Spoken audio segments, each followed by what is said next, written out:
যদি সত্যি বলতে চাই আমি তরুণ নেতৃত্বে বিশ্বাসী ছিলাম যদি এনসিপি জামাতের সাথে একজোট না হতো। আমি জামাত ভোট করি না, আমার জামাত পছন্দ না, এবং ফ্যাসিস্ট সরকার যদি মানে আসার সম্ভাবনাই নাই। আওয়ামী লীগ তো কখনো আসবেই না। যদি 17 বছরের রাজনীতিকে আমরা নামাতে পারি তাহলে নেক্সট আবার আরেকটা নামানো কোনো ব্যাপারই না। বিকজ আমার 14 গোষ্ঠীর রগে রগে বিএনপি, এই কারণে বিএনপিতে ভোট দেওয়া আর কি।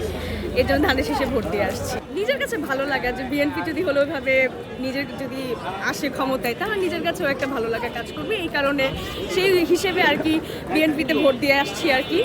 আর এখন জানি না কি হবে, কারণ এইবার একটা সুষ্ঠু নির্বাচন হচ্ছে গত 17 বছর পরে।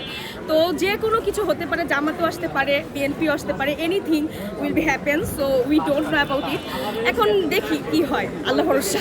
যদি সত্যি বলতে চাই আমি তরুণ নেতৃত্বে বিশ্বাসী ছিলাম যদি এনসিপি জামাতের সাথে একজোট না হতো।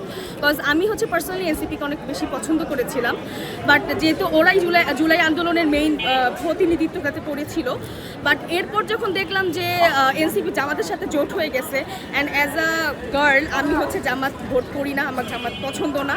তো এই কারণে পরে বিএনপিকেও ভোট দিচ্ছে এবং নিজের ফ্যামিলিও ভোটার মানে বিএনপি করে, এই কারণে আর কি সেখানে আমার ভোট। ইনশাল্লাহ অবশ্যই ভালো হবে, এবং গণভোটে তো এর জন্য হ্যাঁ দিয়েছে, এবং গণভোটে যেহেতু 84টা এত সুন্দর সুন্দর তারা মানে এই জুলাই আন্দোলনের মাধ্যমে কিন্তু এই সনদগুলো আমরা পেয়েছি। সবাই যদি হ্যাঁ বলে এবং এই হ্যাঁ ভোটের মাধ্যমে যদি এটা সংসদে যে পাস হয় তাহলে ইনশাল্লাহ একটা সুন্দর বাংলাদেশ আমরা গড়তে পারবো বলে মনে করি। মানে যে কোনো কিছু হতে পারে।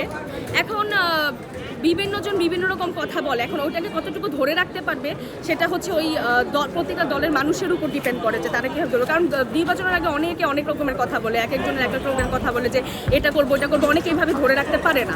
এখন আশা করি যে তারা ওইভাবে ধরে রাখতে পারবে, যেহেতু এইবারের ভোটটা একদম নতুন করে এইবার এতদিন তো স্বৈরাচারী ফ্যাসিস্টদের উপরই আমরা মানে করেছি, ডিপেন্ডেন্ট ছিলাম, নিজেদের কখনো ভোট দিতে পারি না। This is my first vote, and আমি এটার জন্য অনেক বেশি হ্যাপি যে আমি নিজের মানে পছন্দ মতো ভোট দিতে পারছি। কেউ এসে আমাকে জোর করে বলেনি যে আপনাকে এখানেই ভোট দিতে হবে। আমি নিজের পছন্দে ভোট দিতে পারছি, এটা আমার সবচেয়ে বড় বাংলাদেশি অধিকার। আমি যেহেতু একজন নাগরিক বাংলাদেশের, তো ওই হিসাবে আমি অনেক খুশি, এবং আশা করি তাদের থেকে আমরা অনেক ভালো কিছু পাবো। সেটা আসুক তরুণ প্রজন্ম, যেই আসুক না কেন বাংলাদেশের জন্য যাতে একটা নতুন কিছু করতে পারে, যাতে বাংলাদেশ সুন্দর করে একটা নতুন দিকে যেতে পারে ইনশাল্লাহ। যদি জনগণ 16 জুলাই যেভাবে আমরা সকলে একজোট হয়ে কাজ করেছি, যদি পরবর্তীতে সকলে এরকম একজোট হয়ে কাজ করে তাহলে ইনশাল্লাহ ফ্যাসিস্ট সরকার আর আসবে না বলে আমি মনে করি। এবং ফ্যাসিস্ট সরকার যদি মানে আসার সম্ভাবনাই নাই। আওয়ামী লীগ তো কখনো আসবেই না, এতটুকু আমাদের তরুণদের বিশ্বাস, যেহেতু তরুণরাই আমরা নামিয়েছে 16 জুলাইয়ের মাধ্যমে। এবং যদি পরবর্তীতে আসেও সেটাই আবার এরকম 16 জুলাই আরেকটা আমরা ক্রিয়েট করে ফেলবো।